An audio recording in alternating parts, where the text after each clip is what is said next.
स्वागत है आपका चालाक इन्वेस्टर में। सिर्फ 5 मिनट और सिर्फ आपके फ़ायदे की बात। मैं हूं सिद्धार्थ और शुरू करते हैं आज का एपिसोड। चैनल को लाइक और सब्सक्राइब ज़रूर कीजिएगा, बिल्कुल फ्री है। शेयर मार्केट अभी ऑल टाइम हाई पर है और इस समय अफवाहों का जो बाज़ार है वो काफ़ी गर्म हो जाता है। खासकर अभी आज इस एपिसोड में बात करेंगे कि इस टाइम पर काफ़ी सारे निवेशक अपनी एसआईपी बंद कर देते हैं क्योंकि उनको ये डर होता है कि क्योंकि मार्केट बहुत हाई है इसलिए उनको अब जो यूनिट्स मिलेंगे इस प्राइस पे वो कम होंगे, इसलिए उनका रिटर्न कम होगा।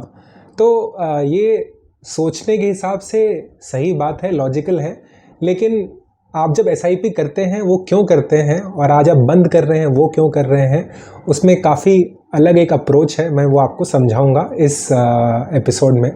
तो 3 बातें होती हैं एसआईपी अगर आप करते हैं तो उसकी 3 वजह होती है। पहला होता है कि आप उसको एवरेजिंग के लिए करते हो। दूसरा होता है कि आप उसमें डिसिप्लिन की वजह से एसआईपी करते हो और तीसरा फैक्टर होता है अक्यूमुलेशन। ये 3 रीजंस हैं एसआईपी करने के लिए। पहले फैक्टर की बात करते हैं जो है एवरेजिंग। एसआईपी में एवरेजिंग का सबसे मेजर ऑब्जेक्टिव ये है कि मार्केट चाहे लो हो या हाई हो, क्योंकि एज इन्वेस्टर्स हम वो प्रेडिक्ट नहीं कर सकते हैं कि मार्केट ओवर वैल्यूड कब है, अंडर वैल्यूड कब है, ऊपर कब जाएगा, नीचे कब जाएगा। इसलिए हम मार्केट में हर पॉइंट पे इन्वेस्ट करते हैं ताकि वो एवरेजिंग का फ़ायदा हमको मिले। तो एसआईपी में हम जब शुरू करते हैं तो रीज़न ये होता है, बट जब मार्केट बहुत नीचे होता है या मार्केट बहुत ऊपर होता है तो क्योंकि आप काफ़ी लोगों की बातें सुनते हो यहाँ वहाँ से, आप उस ऑब्जेक्टिव को ही भूल जाते हो कि आपको करनी एवरेजिंग है। तो जब मार्केट हाई होता है आपको लगता है अब यहाँ से मैं बेच देता हूँ, मुझे सबसे ज़्यादा फ़ायदा होगा और फिर जब मार्केट नीचे जाएगा तो मैं उसको वापस खरीद लूँगा। बट जब ये पता ही नहीं है कि मार्केट का हाई कैसे प्रेडिक्ट करना है और लो कैसे प्रेडिक्ट करना है, तो फिर एसआईपी में ही इन्वेस्ट करना सबसे ज़्यादा इम्पॉर्टेंट है। इसके लिए एक फैक्ट बताऊँगा।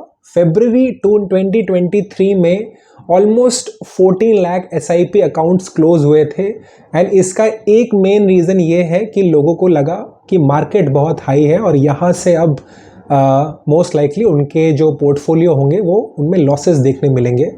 बट फरवरी से अभी जुलाई तक का जो सेंसेक्स का और निफ्टी का सफ़र है वो आपने देख लिया है। जिन लोगों ने भी पैसा निकाला होगा अपने एसआईपी से, एसआईपी को बंद किया होगा, वो अपने नए इन्वेस्टमेंट्स पे ऑलमोस्ट 13 to 14% का जो गेन है उनको वो नहीं मिलेगा। तो एसआईपी में इन्वेस्टेड रहना बहुत ज़रूरी है क्योंकि आप एवरेजिंग करते हो और वो एवरेजिंग बहुत ज़रूरी है। दूसरा, एक डिसिप्लिन पे क्विकली टच ऑन भी करूँगा। अगर मान लीजिए आपको पता भी है कि मैं मार्केट को टाइम कर सकता हूँ और आज मार्केट बहुत हाई है, होता क्या है कि अगर आप उन पैसों को निवेश ना करें तो क्योंकि अब वो ज़्यादा लिक्विड हैं, ज़्यादा आसानी से अवेलेबल हैं आपके पास, तो आपका जो डिस्क्रेशनरी एक्सपेंडिचर का जो मन है और जो लोभ है वो बढ़ जाता है। तो कुछ एक नया फ़ोन हुआ या फिर कुछ भी हो सकता है, क्योंकि आपके पास वो पैसा इजीली अवेलेबल है, वो कहीं किसी फंड में लॉक्ड नहीं है, तो उसका फ्रिक्शन कम हो जाता है, तो आप जाके उसको स्पेंड कर देते हो। ये एक दूसरा रीज़न है। तो आप डिसिप्लिन से उसको पैसे को रखते हो उस फंड के अंदर ताकि वो कंपाउंड होता रहे। तो वो डिसिप्लिन भी मत तोड़िए, भले ही मार्केट ऊपर हो या नीचे हो, डिसिप्लिन तो डिसिप्लिन होती है, उसको मेंटेन करना ज़रूरी है। ये है दूसरा रीज़न जिसकी वजह से आपको एसआईपी में पैसे लगाना मेंटेन करना चाहिए। आई होप आपको ये आज का वीडियो पसंद आया हो और एसआईपी में क्यों बने रहना चाहिए ये बहुत क्लियर हुआ हो। आपको अच्छा लगा हो तो वीडियो को लाइक और सब्सक्राइब ज़रूर कीजिएगा और अपने नेटवर्क में जिसको भी इसकी ज़रूरत हो समझने के लिए उसको भी शेयर करिएगा। धन्यवाद।